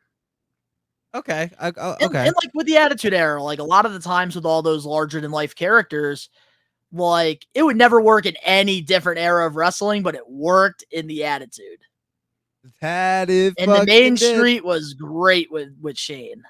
I think another good match to highlight is also the Unforgiven 06 match with Big Show, fucking Vince, and we had DX. I think that shit was awesome, especially at the very end where good old Vinnie Mac got his face shoved in between the cheeks of the monster Big Show in the middle of the steel cage. I got to join that. Remember the Kiss My Ass Club? Oh my god! Because at first, I'm not gonna lie to you, I was confused about that, but then like now that you brought that up, I remember that. Yeah, Unforgiven 06. It was DX versus Big Show and the McMahon boys, and Around the time when Big Show was forgetting to wipe his ass. Yes, and it was during Vince McMahon's Kiss My Ass Club era. So yeah, it Yeah, was great. dude. I really enjoyed that. Like, speaking of 2006, like with DX and Shane and Vince, they had such iconic segments, especially dropping with the porta potty on them, bro. Yep. Oh, dude. And then their That was match one of at the best SummerSlam. returns. That's The when they tag got back match. together. Remember, Spirit Squad and Triple H was getting fucked up in the middle of the ring, and like Vince was just sending more Spirit Squad members after him. Then fucking Sean, I think, threw out either Dolph or Kenny, and then like started super kicking. And then DX just reunited that night, dude. And the place, including my own house, was on fire because of that segment, bro. Dude, man, Vince and Shane versus DX at SummerSlam 2006. That was such a great build-up. Underrated. Great match. And like, oh my God, especially when Triple H and Shawn Michaels dressed up as Shane and Vince. Stop it! Wait. Oh, and this shit. Hold on, this shit. You people think this is funny? Remember they fucked up his microphone? It's like, you people think this is funny. Oh my God, that was some of the best shit. That was some of the best Stop stuff. it! When he was dancing in the ring Stop as Shane. Stop it! Speaking of his father, I will say this, and this, a lot of it has to do with Shane McMahon's performance. Yeah. WrestleMania 17. I was gonna mention that. Shane versus Vince, dude. What a family affair match that was. Holy shit. We had like the whole McMahon family there, Linda in her wheelchair. That was insane. Can we talk about as well some of the best coast to coast we've gotten from Shane McMahon? The best one was definitely Vince McMahon with the trash can. With the trash can. That's his coast to coast, bro, is so like that is like one of the most creative and electrifying simple moves that anybody has ever pulled out of their fucking moveset for any superstar of all time. And it's so simple, but it's so elegant because it's such a high spot. It's high, makes distance, and is effective as fuck. And you know that the match is about to wrap up in some way, whichever way it goes. So yeah, dude, it was like an extremist sweet chin music, if so to speak. Yeah, so like with Shane McMahon too, I do want to point out, and I do have to acknowledge this, I loved how different he was than his dad too. Oh my God, and like I loved how different he was as a professional wrestler because he didn't go in there as like a wrestler. He really went in there like it was a fight. He had his baseball jerseys, which were always customized for like the pay-per-views, which was so toyetic. Loved how he did that. And like even had like the friggin' track pants going on with it, which looked great. Dude, I loved how different he was. And then of course, it's gotta be in my top 5. Every Friday I play it when I go on my way to my shoot job. Here comes the money. Here we go. Money, Here money. comes the money. Money, money, money, money, money, money, money, money, money. Got a dollar. Got a dollar. Ching. Ching. Ching, Wing, ching, wing. bling. Got the cheddar. God, I love Shade so much. Like, he's my all-time favorite McMahon. I would also Hands like to down. point out he is also one of my favorite physical transformations of a superstar of all time. Shane McMahon went from looking like an average Joe to coming back in 2016 as a shredded fucking monster who has been working on some stuff behind the scenes. Jiu-jitsu and MMA training he did. Fucking God, dude. Like, Shane got built different for his return. And honestly, like, I have to respect that, especially at his age, bro. Best shape of his life when he came Hold back. up, Ben. I'm going to pause you real quick. I'm going to pull a Ricky Knows Best. Pause. When it comes to Shane McMahon, a lot of people want to say in the IWC, oh, the Young Bucks, they got the best kicks in the game. Fuck no. Shane McMahon, dude. Shane McMahon, dude, had the best shoes in the game, hands down. Like, even Jordan Abso-fucking-lutely. gave him his own customs for that WrestleMania. Exactly. I'm telling you, bro. Like, Shane McMahon was built different. And honestly, I have to say, this has been one of like the more fun and like in-depth, detailed fucking getting put overs we've ever done. I think because Shane is so different. He's not your average Joe. That's why it's fun, because Shane McMahon, every time that dude stepped in the ring, it was fun because you knew you were going to get something that was going to make you go, what the fuck? Like, bro, dude has gone, Loved it, and bro. plus, he has gone into the ring with the likes of The Undertaker. He's gone in the rings with the likes of Big Show, Kane, fucking Randy Orton, Shawn Stone Cold. Michaels, Stone Cold, Triple H, fucking Kurt Angle. Like, dude has gone through the ringer. So for anybody that has to say that, oh, Shane's not a real professional wrestler, fuck you, man. You have no idea what the fuck you're talking about. That dude has the there is biggest another heart thing I of want to put anybody. over, too. What up? Put Shane it over. McMahon's performance back in 2008, 2009 with Randy Orton. That's what I'm When saying. Orton was Yeah. going after the McMahon family. Yeah.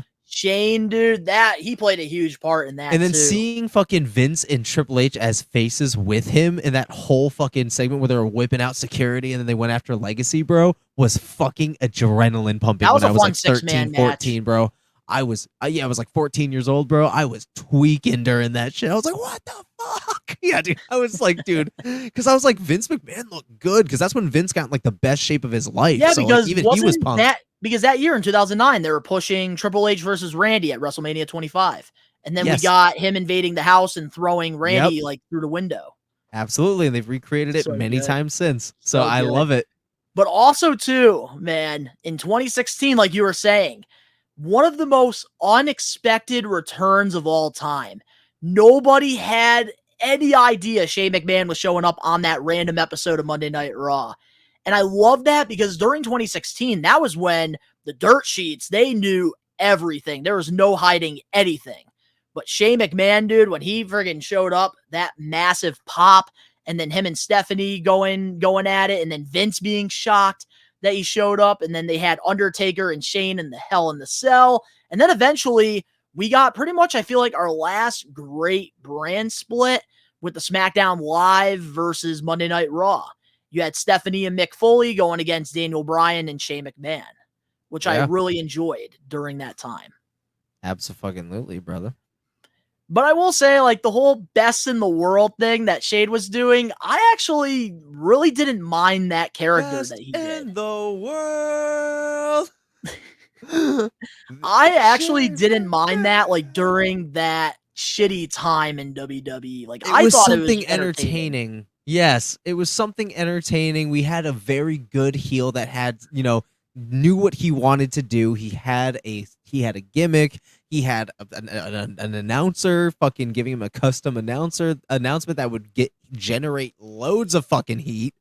Like, dude knew the assignment, man, and I loved it. And honestly, man, I miss Shane McMahon low-key. Now that we're like genuinely talking about it, like I genuinely low-key miss Shane McMahon. And Me too. hopefully this whole fucking thing we're going to talk about in the main event is just plans that fell through, because low-key I kind of want Shane back. I kind of do. Because honestly, it's like anything he does is just pure entertainment. And one of my all-time, this is probably my all-time favorite thing that Shane McMahon did in his run, is got to be the WCW invasion when he showed up on Nitro and pretty much said, I now own WCW. They really missed the ball in that opportunity because they really could have done something where they kept Nitro running and really had the WWE versus WCW thing. I agree. They blew entirely. it. They blew it with that. And like Shane McMahon, that was perfect. I know it was like a little storyline going into WrestleMania 17 to add more to Vince and Shane, but they really like fumbled the opportunity there. Yeah. With him. Because he was, I think, one of the highlights of the invasion angle during that time. Honestly, yeah, I agree. And then also too, going back, man, like with Shane McMahon, like it's unfortunate that like his last WWE exit, you could say, was when he pretty much got the same injury as his dad in the Royal Rumble 2006. Yeah. Against The Miz in like a surprise like Mania match. Mm-hmm. So unfortunate. Like, yeah, man, Shane McMahon, so entertaining. Very. Fucking, I think I loved his entire run going from Corporation to pretty much doing the whole best in the world thing, him and Vince versus DX. Like, I think there's never been one time where I hated Shane. Yeah. Like, he was just always that, like, if something like, oh, your typical this happens or that happens on the weekly show, you're just like, we've already seen it. But then Shane goes out and he does something crazy. It's like, haha, there we go. Yeah. But is there anything else, Ben, you want to say about Shane McMahon before we end this getting put over? Nah, because we're going to be talking about him some more. So, yeah, no, I think we covered it, man. One of the GOATs. Yeah, I think Shane McMahon, we're going to have to upgrade this statue here. You might have to get a gold one because he's a part of the gold main one event and more topic, chiseled. too. Yeah. This week, we put over Shane McMahon. Honestly, probably the most fun getting put over we've done so far. Oh, yeah. And we're not done talking about him on this episode of the podcast. But Ben, who are we going to be putting over in episode 120? So, for the getting put over segment of episode 120, we are going to be putting over none other than someone who doesn't get a lot of love these days and really should. We're going to be putting over Matt Hardy. I like that one. Matt Hardy. So we're next week, episode 120, Matt Hardy on the Getting Put Over segment. You see, I like that one because a lot of people have always said he's the Marty Jannetty to Jeff. Yeah, no, we're gonna debunk that. Yeah, shit we need to quick. put him over. I love that. Thank you. Yep, Matt Hardy, bro, Matt Hardy, Perfect. and yeah, we're gonna debunk that bullshit. So, guys, get ready for that shit next week. But it has been a good, fun Getting Put Over segment. Very fun. But now, with that being said, let's get into our main event topic for this week's episode of the We Are Wrestling podcast. Let's get it. And we've already talked about Shane McMahon possibly going to AEW, but now it happened. Tony Khan had a private meeting with Shane McMahon. This photo is not photoshopped. Tony Khan had a private meeting with Shane McMahon this week, which took place in an office at a private Arlington airport on Monday. According to the Wrestling Observer newsletter, Meltzer shared some information regarding Shane, and I quote, "I know Shane has looked to get back in WWE. I know that people in charge of WWE have no interest in him. Could that change with the idea that he'd be willing to go to AEW? Maybe, maybe not. Would he really be willing to go to AEW? I don't know where his mind is. Should AEW take him? Which is probably the big question. Is it a leverage play? Is it a leverage play for him to try to get back to WWE? Wouldn't surprise me at all. There's been a lot of negativity for a long time when it comes to the WWE side of things. But we also got some details regarding the meeting with Bully Ray, who did talk to Shane McMahon after this photo leaked. And here's the message Shane sent Bully. And I quote, "Tony Khan and I were connected through a mutual friend, which I believe is Mercedes Moné, because she is friends with Shane and she was able to connect the two. So, and we had a great meeting. We talked about many things, but mostly about our shared love for the business and the rewards and the challenges of working with family. I congratulated him on the 5-year anniversary of AEW and look forward to how he evolves the business moving forward." So, Ben, what's your thoughts on all the details that we got regarding this photo here with Shane McMahon and Tony Khan? I find it fucking hilarious that that's the photo we got, and Tony Khan looks like an extreme fucking doofus again. Compared to this dude who's fucking standing in chisel, looks like Tony's getting a talk from his own dad or some shit. Wait, Ben, you know what's funny about that? You talked about like his own dad, right? Yeah. Low-key, Tony Khan does look like his oldest kid, Declan. He's got the Are you sure that's Tony Khan and Shane McMahon? Is that like one of the college football teams trying to recruit his son? I don't know, but dude, yeah. But as far as it goes, I don't think it's like I don't think he's gonna be like jumping ship to AEW anytime soon. It sounds like I feel like it was kind of like a feel sesh one. And 2, it sounds more like, you know, this is the pros and cons of working with our family. We're going to talk about our love for the business, and just kind of like it felt like they were just like kind of meeting for the first time more than anything. I don't really feel like there's a lot of like plans for him to go, but it does like whatever. I don't know who was talking in that who gave that statement, unless that was Bully Ray. So I can clarify that. Okay. So after this photo leaked, Bully Ray, I think, wanted to get some more information because he is a host on Busted Open Radio. So he is friends with Shane McMahon. Yeah. So that message was Shane to Bully, Yeah. like regarding like what happened. No, facts. And I don't like it could be just like a whole ploy and you could be throwing Bully off entirely, but at the same time, I'm not getting like signals of like it's like an immediate thing, but I also wouldn't be surprised if, like this might be a way to get back into WWE by some kind of leverage thing. But at the same time, Shane just doesn't seem like that kind of guy. He's always seemed kind of genuine, but he has also been very, from lack of better terms, selfish behind the scenes at times, from what I've heard. But then at the end of the day, I've never worked for WWE, so it's like I don't know any of the real history behind things other than speculation, like everybody else right now. Would it be a good move for him to go? Maybe, because maybe it would help improve, AEW's things that are going wrong. Maybe it could give a good sense of leadership and, experience from a McMahon. Yeah, I definitely want to talk about that later on in the main event. Okay.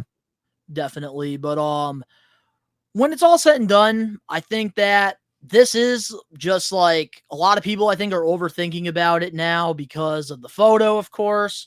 But I think a lot of people do forget that Tony Khan, when he does these negotiations with bigger talent, Tony Khan actually cares about the people that do work for him. He actually does like to have not only a working relationship, but he also likes to have a personal relationship. That's why even with CM Punk back in the day, Punk even said, like, in the beginning of his AEW run, that him and Tony Khan, they talked for, I think it was a year and a half before CM Punk signed that contract. Yeah. So Tony Khan, for him, I think he likes to really get a feel on people, and I think he generally cares about the people that's working for him. So I think that this was just their first time talking and just seeing, okay, like, what do we have in common? Like, and I think they really connected well there. And I think it's definitely a step in the right direction because, man, with AEW, I think they could benefit having a Shane McMahon because when WWE ratings were at an all-time low, Shane McMahon, he was able to get people to tune in to WWE during a time where it was difficult. And I think AEW could really use some of that creativity from Shane that maybe he hasn't had the opportunity to show in WWE because of his dad and because of other people. And I think especially now with the whole Grant and Vince McMahon situation, I don't think WWE wants Shane to be on TV because he is technically a McMahon. Yeah, and I can understand that. So maybe this is Shane just like maybe he wants to do something in the business because I don't see him like he can't just go to AEW and just, for a check. Clearly, like, he's got all the money in the world. So, like, if he, like, clearly he really wants to do something if he's sitting there with Tony Khan. And I think this photo, man, it really makes things interesting because, dude, like, there's been rumors throughout the years as well with Stephanie and Shane not really getting along, Triple H and him having issues. And I know even like multiple former WWE stars have even said too, like Shane doesn't have the best relationship with a lot of people in his family, I think, except for Linda. Yeah. Well, yeah, I can understand that. So now, do you think AEW should sign Shane McMahon? Down the road, yeah. If opportunity comes up and, there's a plan set in place, I think, again, it would bring really good leadership to a very unstructured and very hurting organization that could help again, evolutionize the landscape of the industry. I don't think it'd be a bad move. I think that a little bit of family competition's fun sometimes, but I think it would also help jolt it in a more professional standpoint than it already is. Because again, they are very new. Tony Khan knows little to nothing of what the fuck he's doing, and Shane has been in this shit in both sides balls deep. So I think acquiring a mind like Shane's, and especially since he is a McMahon, it would be a very wise decision down the road. Yes, if it's still available to them. Yeah, and there's even a clip that's going viral right now over on Twitter when Tony Khan bought Ring of Honor. Tony Khan said, I'm not Shane, or something like that. So, yeah, but he was wearing Shane's outfit. And that's the thing, man. Like, they could really do something here. I think timing is everything. So if they are going to execute this Shane McMahon to AEW thing, they really have to, like, it's got to be the right move at the right time, because this could really help AEW out a lot when it comes to the ratings, when it comes to having storylines that can invest fans. And I think having a McMahon show up in AEW, you're going to get people talking. Literally, this photo, everybody is talking about right now. So imagine Shane McMahon really showing up in an AEW ring. You're going to have that spotlight on you. It's just a matter of what Tony Khan's going to do with it. And hopefully the decision that he makes, he doesn't make the wrong move. Hopefully he does something where it benefits AEW and the ratings can increase and we can go back to having solid weekly television, which they are more than capable of doing. And I think it might take a guy like Shane McMahon to really bring that out. So I actually really hope that this does happen, because who the hell would have thought McMahon would show up in AEW? I think it would make things super interesting with WWE too. That would spark the world. Because think about it. You're going to have like all these media outlets asking Triple H and asking Stephanie. So what's going on with Shane and AEW? Why is he over there? Why is he not here with you guys? So I think be a hot topic. This year is going to be something that all of us are really going to have to pay close attention to. And man, I think we're going to be getting more details pretty soon with what's going on with Shane McMahon and the family drama that's been speculated for the last like few years. Yeah. But all I know is I kind of want Shane to go to AEW for the simple fact that he can really change things around for the better, I think, over there. And honestly, I'm not going to lie. I said this before. I would love to see like a death match with Shane and Darby. That would be muddy right wild. There. But any final thoughts on the whole Shane McMahon AEW thing before we close off this week's episode? No, we covered all things Shane McMahon, honestly. He even got a statue. Yeah, dude. From our Getting Put Over segment. What a time. What a time. So let's do some cleanup here real quick. So in case the We Are Wrestling Maniacs, you guys have been hiding under a rock, this week is SummerSlam week, and we've been posting content over on the We Are Wrestling YouTube channel every day this week. I ranked every Brock Lesnar SummerSlam match on Monday. Tuesday, Monday Night Raw reactions, me reacting to the Wyatt 6 unmasking. Wednesday, we gave our predictions to WWE SummerSlam. So if you guys are going to be a part of the watch along and you're asking us, oh, who do you want to win this match? Ben and I and everybody else is going to say, you got to tune in to the predictions. You should have watched it because we really dived into it. Then on Thursday, we had our Guess the Theme Song video, which, guys, I highly recommend checking out because we really want to do more videos like this. But, of course, we want to give the Maniacs what you want. So please check that out and let us know your thoughts on it. What a great week it's been. And, of course, we're going to be hitting off the main event this Saturday. WWE SummerSlam live watch along, the biggest stream of the summer. So if you are looking for somebody to watch the pay-per-view or PLE with, we'll be live. But let us know in the comment section below your thoughts on all the topics that we covered this week. We love and appreciate all the support you guys have been giving us. If you enjoy this, smash that like button now. If you're not a We Are Wrestling Maniac yet already and you're listening to this, give us a 5-star review, not just any review, a best one review, and download the episode.